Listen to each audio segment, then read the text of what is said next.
नमो भगवते वासुदेवाय।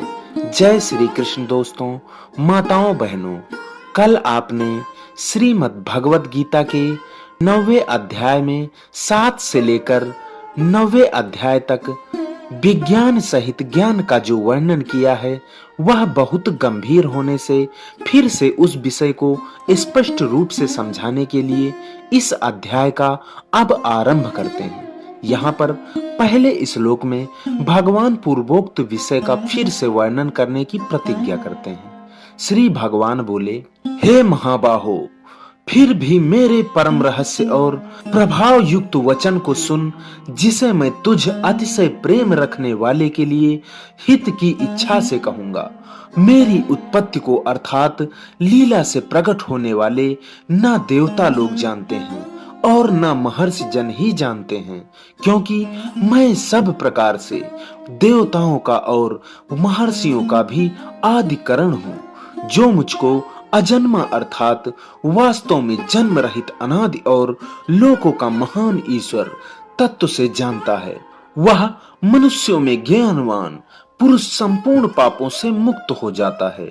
निश्चय करने की शक्ति, यथार्थ ज्ञान, सम्मूढ़ता, क्षमा, सत्य, इंद्रियों का वश में करना, मन का निग्रह तथा सुख दुख, उत्पत्ति प्रलय और भय अभय तथा हिंसा अहिंसा तथा अहिंसा, समता, संतोष, तप, दान, कीर्ति और अपकीर्ति, ऐसे ये प्राणियों के नाना प्रकार के भाव मुझसे ही होते हैं। 7 महर्षि जन, 4 उनसे भी पूर्व में होने वाले सनकादि तथा स्वयंभू आदि 14 मनु, ये मुझ में भाव वाले सब के सब मेरे संकल्प से उत्पन्न हुए हैं, जिनकी संसार में यह संपूर्ण प्रजा है। जो पुरुष मेरी इस परमेश्वर रूप विभूति को और योग शक्ति को तत्व से जानता है, वह निश्चल भक्ति योग से युक्त हो जाता है। इसमें कुछ भी संशय नहीं है। मैं वासुदेव ही संपूर्ण जगत की उत्पत्ति का कारण हूँ और मुझसे ही सब जगत चेष्टा करता है। इस प्रकार समझकर श्रद्धा और भक्ति से युक्त बुद्धिमान भक्तजन मुझ परमेश्वर को ही निरंतर भजते हैं। निरंतर मुझ में मन लगाने वाले और मुझ में ही प्राणों को अर्पण करने वाले भक्तजन मेरी भक्ति की चर्चा के द्वारा आपस में मेरे प्रभाव को जानते हुए तथा गुण और प्रभाव सहित मेरा कथन करते हुए ही निरंतर संतुष्ट होते हैं और मुझ वासुदेव में ही निरंतर रमण करते हैं। उस निरंतर मेरे ध्यान आदि में लगे हुए और प्रेम पूर्वक भजने वाले भक्तों को मैं वह तत्व ज्ञान रूप योग देता हूँ, जिससे वे मुझको ही प्राप्त होते हैं। हे अर्जुन, उनके ऊपर अनुग्रह करने के लिए उनके अंतःकरण में स्थित हुआ मैं स्वयं ही उनके अज्ञान जनित अंधकार को प्रकाशमय तत्व ज्ञान रूप दीपक के द्वारा नष्ट कर देता हूँ। अर्जुन बोले, आप परम ब्रह्म, परम धाम और परम पवित्र हैं, क्योंकि आपको सब ऋषिगण सनातन दिव्य पुरुष और देवों का भी आदि देव, अजन्मा और सर्वव्यापी कहते हैं। वैसे ही देवर्षि नारद तथा आसित और देवल ऋषि तथा महर्षि व्यास भी कहते हैं और आप भी मेरे प्रति कहते हैं। हे केशव, जो कुछ भी मेरे प्रति आप कहते हैं, इस सब को मैं सत्य मानता हूँ। हे भगवान, आपके लीलामय स्वरूप को न तो दानव जानते हैं और न देवता ही।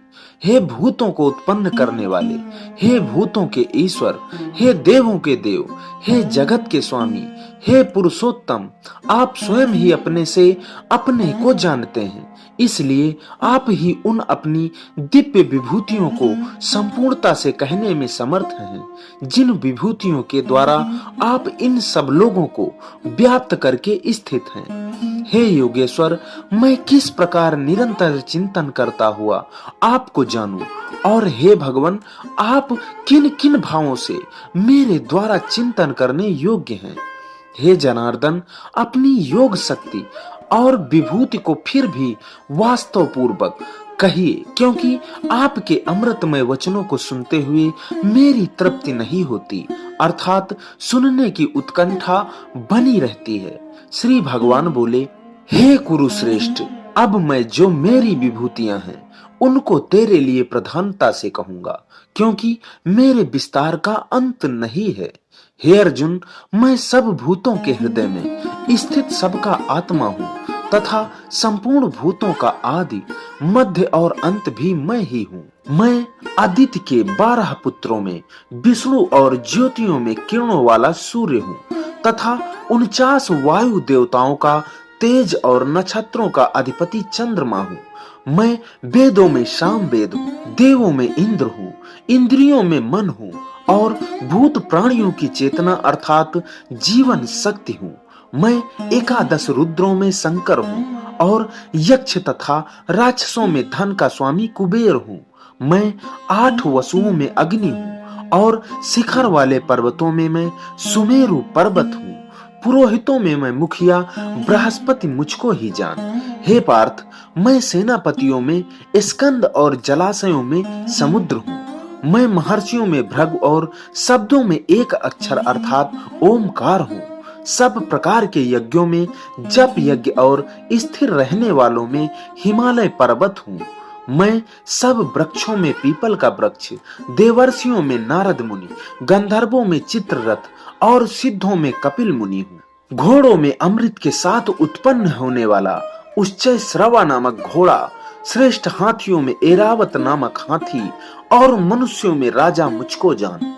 मैं शस्त्रों में वज्र और गौओं में कामधेनु हूँ। शास्त्रोक्त रीति से संतान की उत्पत्ति का हेतु कामदेव हूँ और सर्पों में सर्पराज वासुकी हूँ। मैं नागों में शेषनाग और जलाशयों का अधिपति वरुण हूँ और पिंजरों में आर्यमा नामक पितर तथा शासन करने वालों में मैं यमराज हूँ। मैं दैत्यों में प्रहलाद और गणना करने वालों का समय हूँ तथा पशुओं में मृगराज सिंह और पक्षियों में मैं गरुड़ हूँ। मैं पवित्र करने वालों में वायु और शस्त्रधारियों में श्री राम हूँ तथा मछलियों में मैं मगर हूँ और नदियों में मैं श्री भागीरथी गंगा जी हूँ। हे अर्जुन, सृष्टियों का आदि और अंत तथा मध्य भी मैं ही हूँ। मैं विद्याओं में अध्यात्म विद्या अर्थात ब्रह्म विद्या और परस्पर विवाद करने वालों का तत्व निर्णय के लिए किया जाने वाला वाद हूँ। मैं अक्षरों में ओमकार हूँ और समासों में द्वंद्व नामक समास हूँ। अक्षय काल अर्थात काल का भी महाकाल तथा सब और मुख वाला विराट स्वरूप सबका धारण पोषण करने वाला मैं ही हूँ। मैं सबका नाश करने वाला मृत्यु और उत्पन्न होने वालों का उत्पत्ति हेतु हूँ तथा स्त्रियों में कीर्ति, श्री वाक स्मृति, मेधा धृति और क्षमा मैं ही हूँ तथा गायन करने योग्य श्रुतियों में मैं बृहत साम और छंदों में मैं गायत्री छंद हूँ तथा महीनों में मैं मार्गशीर्ष और ऋतुओं में मैं वसंत हूँ। मैं छल करने वालों में जुआ और प्रभावशाली पुरुषों का प्रभाव हूँ। मैं जीतने वालों का विजय हूँ, निश्चय करने वालों का निश्चय और सात्विक पुरुषों का सात्विक भाव हूँ। वृष्णि वंशियों में वासुदेव अर्थात मैं स्वयं तेरा सखा, पांडवों में धनंजय अर्थात तू, मुनियों में मैं वेद व्यास और कवियों में मैं शुक्राचार्य कवि हूँ। मैं दमन करने वालों का दंड अर्थात दमन करने की शक्ति हूँ, जीतने की इच्छा वालों की नीति हूँ, गुप्त रखने योग्य भावों का रक्षक मौन हूँ और ज्ञानवानों का तत्व ज्ञान मैं ही हूँ। और हे अर्जुन, जो सब भूतों की उत्पत्ति का कारण है वह भी मैं ही हूँ, क्योंकि ऐसा चर और अचर कोई भी भूत नहीं है जो मुझसे रहित हो। हे परंतप, मेरी दिव्य विभूतियों का अंत नहीं है। मैंने अपनी विभूतियों का यह विस्तार तो तेरे लिए एक देश से अर्थात संक्षेप में कहा। जो जो भी विभूति युक्त अर्थात ऐश्वर्य युक्त, कांति युक्त और शक्ति युक्त वस्तु है उसको तू मेरे तेज के अंश ही अभिव्यक्ति जान। अथवा हे अर्जुन, इस बहुत जानने से तेरा क्या प्रयोजन है? मैं इस संपूर्ण जगत को अपनी योग शक्ति के एक अंश मात्र से धारण करके स्थित हूँ। इस प्रकार उपनिषद, ब्रह्म विद्या तथा योग शास्त्र श्रीमद् भगवत गीता के श्री कृष्ण अर्जुन संवाद में विभूति योग नामक 10वां अध्याय संपूर्ण हुआ। बोलिए श्री कृष्ण भगवान की जय। तो माताओं, बहनों, दोस्तों, मित्रों, आशा करता हूँ आज का अध्याय आपको पसंद जरूर आया होगा।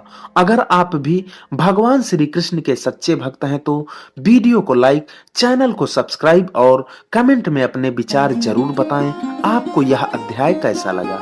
इसी के साथ विदा लेते हैं, मिलते हैं अगली वीडियो में। तब तक के लिए नमस्कार। जय श्री कृष्ण।